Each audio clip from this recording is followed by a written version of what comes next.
सीजेपीच्या अभिजित दिपकेंचं जंतर मंतरवरील आंदोलन अजूनही सुरूच। आजही जंतर मंतरवर आंदोलकांची मोठी गर्दी। जंतर मंतरवर पोलिसांचा कडक बंदोबस्त तैनात। थोड्याच वेळात अभिजित दिपकेंची पत्रकार परिषद।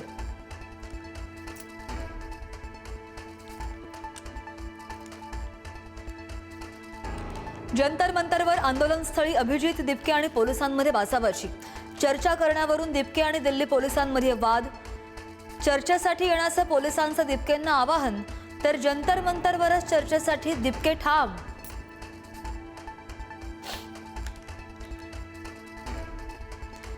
सीजेपीच्या आंदोलनात 118हून अधिक पोलीस आणि 60 आंदोलक जखमी। 15 ते 20 शासकीय वाहनांची तोडफोड आणि सार्वजनिक मालमत्तेची हानी। 70 आंदोलक ताब्यात।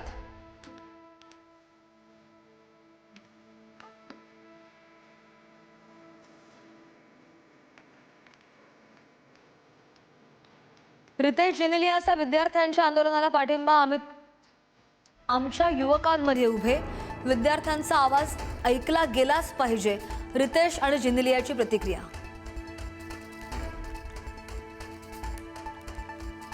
मोदी भारताच्या इतिहासामधील सर्वात तरुण विरोधी पंतप्रधान। विरोधी पक्षनेते राहुल गांधींची टीका।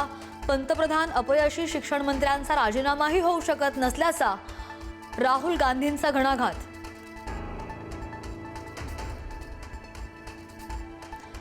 राज्यामध्ये पुढचे 4 दिवस पावसाचा जोर कायम। मुंबई, ठाणे, रायगडला पावसाचा ऑरेंज अलर्ट। कोकण घाट माथ्यावरही पाऊस बरसणार।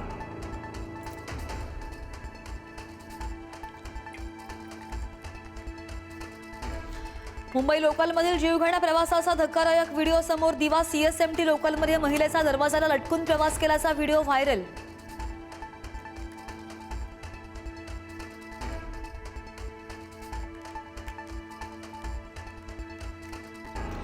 किमान आधारभूत किमतींसह प्रलंबित मागण्यांसाठी शेतकरी आक्रमक।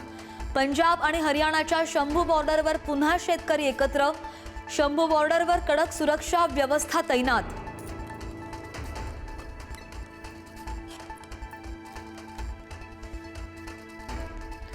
अयोध्येमधील राम मंदिर देणगी चोरी प्रकरणाचा तपास करण्यासाठी एसआयटी स्थापन करण्यासाठी योगी सरकारकडून मंजुरी। वरिष्ठ पोलीस अधिकाऱ्याच्या अध्यक्षतेखाली नवीन एसआयटी स्थापन केली जाणार।